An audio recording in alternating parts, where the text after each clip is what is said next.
Public feedback తీసుకుంటే అది బాగుంది ఇది బాగుందని అక్కడ 100 మంది పంపించి 100 మంది వచ్చి ఏది నెంబర్ 1 అంటే ఇది నెంబర్ 1 అని చెప్పాలి. Okay sir.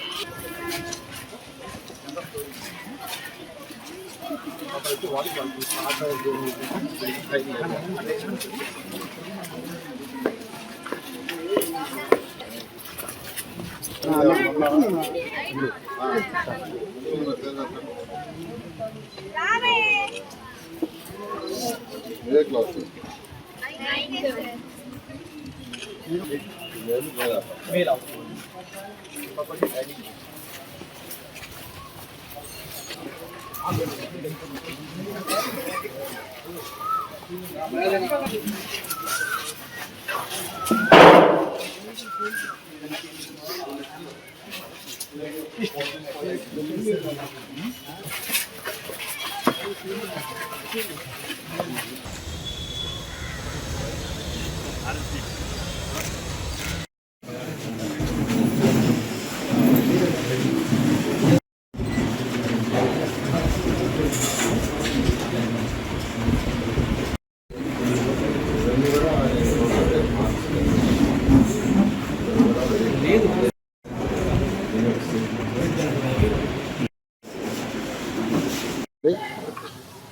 మీకు అందరికీ తెలిసిందే, నెల్లూరులో గత 5 సంవత్సరాలు ఏదైతే విఆర్ హై స్కూల్ మూసేస్తుంటే ఎలక్షన్స్కి ముందు ఆ స్కూల్ని ప్రభుత్వ రంగాన్ని తెరిపిస్తానని చెప్పడం, దాన్ని వెంటనే తెరిపించడం, గౌరవ విద్యాశాఖ మంత్రి ద్వారా దానికి పర్మిషన్ తేవడం జరిగింది.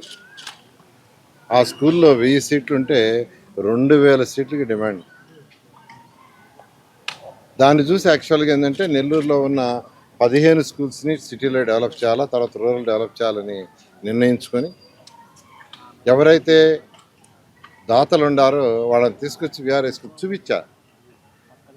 డిఎస్ఆర్ సుధాకర్ రెడ్డి గారిని తీసుకొచ్చి ఆ స్కూల్ చూపిస్తే చూడంగానే నేను కూడా ఒక స్కూల్ చేస్తాను. చక్కగా డిఎస్ఆర్ స్కూల్ బ్రహ్మాండంగా మొదలుపెట్ట చేశారు. బ్రహ్మాండంగా వారిని ప్రత్యేకంగా నేను అభినందిస్తున్నాను. అదేవిధంగా వేమిరెడ్డి ప్రభాకర్ రెడ్డి గారు ఆ స్కూల్కి అడగచ్చాడు నిలబడంగానే నేను కూడా ఒక స్కూల్ చేస్తానన్నారు. వారి ఆర్ఎస్ఆర్ స్కూల్ తీసుకున్నారు, దీన్ని బ్రహ్మాండంగా తీర్చిదిద్దారు. ఒకప్పుడైతే ఇక్కడికి వస్తే బిల్డింగ్లు ఈ పక్కన రేకులు పడిపోయేటట్టుగా ఉన్నాయి, మధ్యలో బిల్డింగ్ కూడా పడిపోయేటట్టుగా ఉంది. వాటిలన్నింటినీ డెమాలిష్ చేసి బ్రహ్మాండంగా 41 రూములతో బ్రహ్మాండంగా తయారు చేశారు. వారిని నేను ప్రత్యేకంగా అభినందిస్తున్నాను. అయితే ఈ నేపథ్యంలో క్వాలిటీ ఆఫ్ ఎడ్యుకేషన్ ఉండాలా. విఆర్ హై స్కూల్లో ఏదైతే ఎడ్యుకేషన్ ఉందో దాన్ని మా నారాయణ గ్రూప్ నుంచి మా కుమార్తె షర్ని రెగ్యులర్గా హెడ్ మాస్టర్తో ఫాలోఅప్ చేస్తూ గవర్నమెంట్ సిస్టమే దాంట్లో పిల్లలకు అడిషనల్గా ఫౌండేషన్ అవన్నీ ఏర్పాటు చేశారు. 15 స్కూల్స్లో కూడా ఇప్పుడు ఫౌండేషన్ నారాయణ విద్యా సంస్థ నుంచి మెటీరియల్ క్వశ్చన్ పేపర్లు ఇస్తూ సపోర్ట్ చేస్తున్నారు.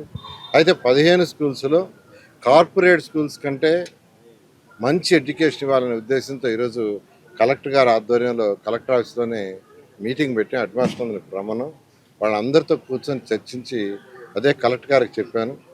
ఎందుకంటే మంచి టీచర్లు గవర్నమెంట్లో ఉండారు, చక్కగా చదివే పిల్లలు ఉండాలి, హార్డ్ వర్క్ చేసేవాళ్ళు. వాళ్ళకి రైట్ డైరెక్షన్ చేస్తే వాళ్ళు ఎంతకైనా ఏదైనా సాధించగలరు. ఆ ఉద్దేశంతో ఇప్పుడు కలెక్టర్ గారి ఆడ మీటింగ్ పెట్టాము. వాళ్ళందరితో డిస్కస్ చేసి ఇన్ఫ్రాస్ట్రక్చరే కాదు, 15 స్కూల్స్ కన్స్ట్రక్షన్ స్టార్ట్ చేశారు. ఇన్ఫ్రాస్ట్రక్చర్ వస్తుంది, ఇలాంటి ఇన్ఫ్రాస్ట్రక్చర్. బట్ ఇన్ఫ్రాస్ట్రక్చర్ ఒకటే ఎడ్యుకేషన్, క్వాలిటీ ఆఫ్ ఎడ్యుకేషన్ రావాలి. దాని మీద వాళ్ళు డిస్కస్ చేసి కలెక్టర్ గారిని రెగ్యులర్గా దాన్ని రివ్యూ చేయమన్నారు. వారిని రివ్యూ చేస్తామన్నారు. ఆ విధంగా high quality of education Nellore municipal కార్పొరేషన్లో, టౌనే కాదు, సిటీయే కాదండి, రూరల్లో కూడా ఒక ZP school already construction start చేసాము. అది కూడా రెనోవేట్ చేస్తున్నారు. అది అయిన తర్వాత మిగతా కూడా టేకప్ చేయడం జరుగుతుంది.